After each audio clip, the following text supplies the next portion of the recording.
पाठशाला स्टडी में आपका बहुत बहुत स्वागत है। इस वीडियो में हम लोग क्लास 10th प्रश्नावली 7.2 का प्रश्न संख्या 7 को सॉल्व करेंगे।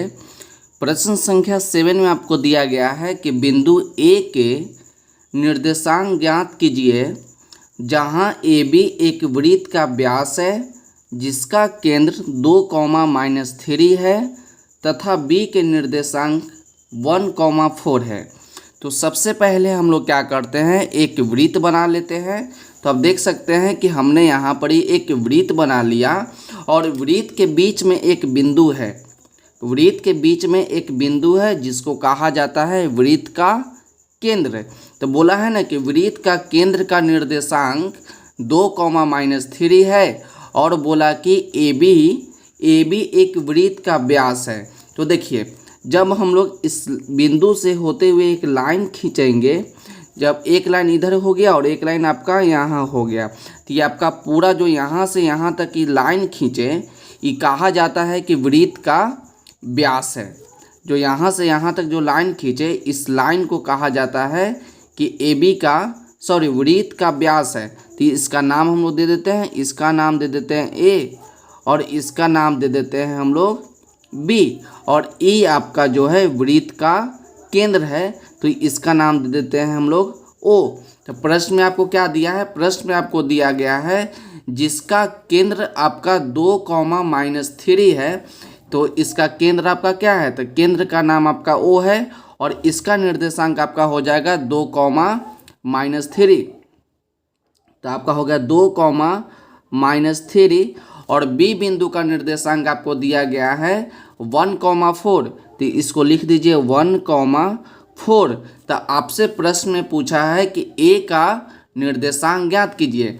हमको इस बिंदु का निर्देशांक ज्ञात करना है। तो हम मान लिए कि इसका निर्देशांक जो है x, y है, तो हम लोग x का मान निकाल लेंगे, y का मान निकाल लेंगे, तो बिंदु ए का निर्देशांक निकल जाएगा। तो सबसे पहले हम लोग लिखेंगे एक वृत्त है जिसका व्यास आपका ए बी है और जिसका केंद्र आपका ओ है। तो चलिए हम लोग इतना बात को लिख लेते हैं। तो लिखेंगे मान लिया कि ए बी वृत्त का व्यास है तथा ओ वृत्त का केंद्र है। ओ वृत्त का केंद्र है, जहां आप देख सकते हैं जहां ए बराबर कितना है, ए बराबर आपका है x, y। तो ये तो आपको माना गया है, तो इसके सामने हम लोग लिखेंगे माना गया, और केंद्र आपका ओ है जिसका निर्देशांक आपका है 2, और बिंदु बी जिसका निर्देशांक आपका है 1, 4 है। तो हमको निकालना है बिंदु ए का निर्देशांक। तो आप यहाँ पर आप ध्यान से देखिए, ए बी एक रेखा है जिसके बीच में एक बिंदु है, तो इसको हम लोग बोलेंगे मध्य बिंदु। तो मध्य बिंदु निकालने का क्या फार्मूला होता है कि x1 + x2 बटा में 2 और y1 + y2 बटा में 2। तो हम लोग लिखेंगे ए बी का मध्य बिंदु। तो लिखेंगे कि ए बी का मध्य बिंदु। तो मध्य बिंदु निकालने का क्या फार्मूला होता है, फार्मूला आपका होता है कि x1 + x2 बटा में 2 और उसके बाद होता है y1 + y2 बटा में 2, और इसको हम लोग क्या करेंगे, ब्रैकेट में घेर देंगे। अब उसके बाद देखिए, ये आपका पहला आपका ए बिंदु है, तो ये आपका x, y निर्देशांक है। तो आपका पहला वाला x1 का काम करेगा, दूसरा वाला आपका y1 का काम करेगा, और बिंदु बी में देखेंगे तो ये आपका x2 का काम करेगा पहला वाला, और दूसरा वाला आपका y2 का काम करेगा।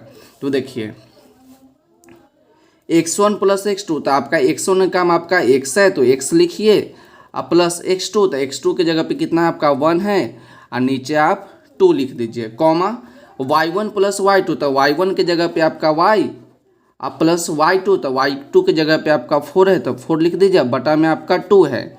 इतना पे आप छोड़ दीजिए।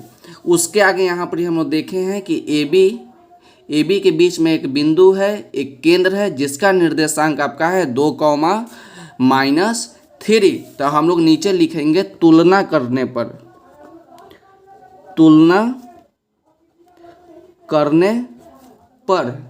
तो वृत्त का केंद्र का निर्देशांक कितना है? तो वृत्त का केंद्र आपका ओ है। हमेशा याद रखिएगा कि वृत्त का केंद्र जो है ओ है, जिसका निर्देशांक आपका है 2, -3। तो आप जानते हैं कि जब भी निर्देशांक होगा तो पहला वाला आपका x का काम करेगा और दूसरा वाला आपका y का काम करेगा।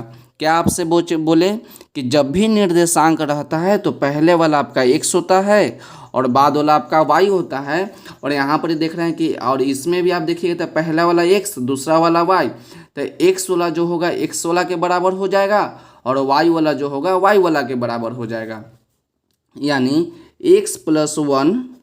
x+1 बटा में 2, ये बराबर हो जाएगा आपका 2 के, और y+4 बटा में 2, ये आपका बराबर हो जाएगा -3 के। आपको कारण मालूम चल गया, क्योंकि x वाला के बराबर हो जाएगा और y वाला के बराबर हो जाएगा। अब यहाँ से हम लोग x और y का मान निकाल लेंगे। इसके नीचे कुछ नहीं तो 1, तो क्रॉस गुना कर लेंगे। तो x+1 का गुना करेंगे 1 के साथ, तो आपका हो जाएगा x+1 = 2 को 2 से गुना करेंगे तो आपका हो जाएगा 4।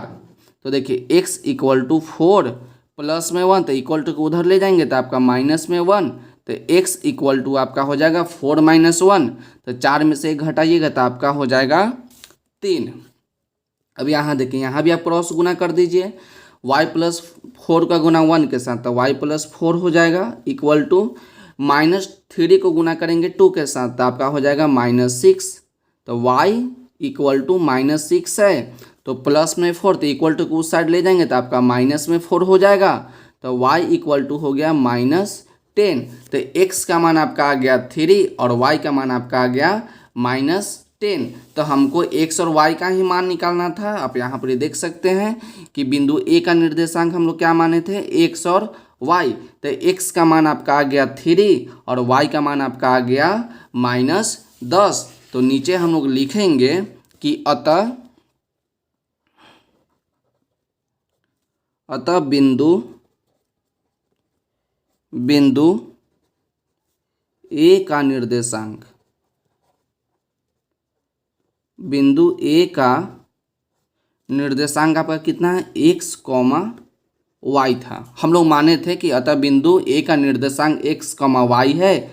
तो x का मान आपका 3 आ गया, y का मान आपका -10 हो गया। तो यही आपका आंसर हो गया। इसको आप एक बार ध्यान से देखिए और इसको आप ज़रूर नोट कीजिएगा, और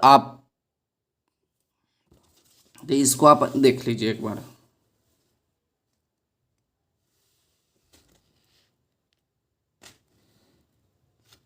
तो वीडियो अच्छा लगेगा तो वीडियो को लाइक कर दीजिएगा, और चैनल पे नए हैं तो चैनल को सब्सक्राइब जरूर कर दीजिएगा। तो पढ़ते रहिए और बढ़ते रहिए। मिलते हैं अगले वीडियो में।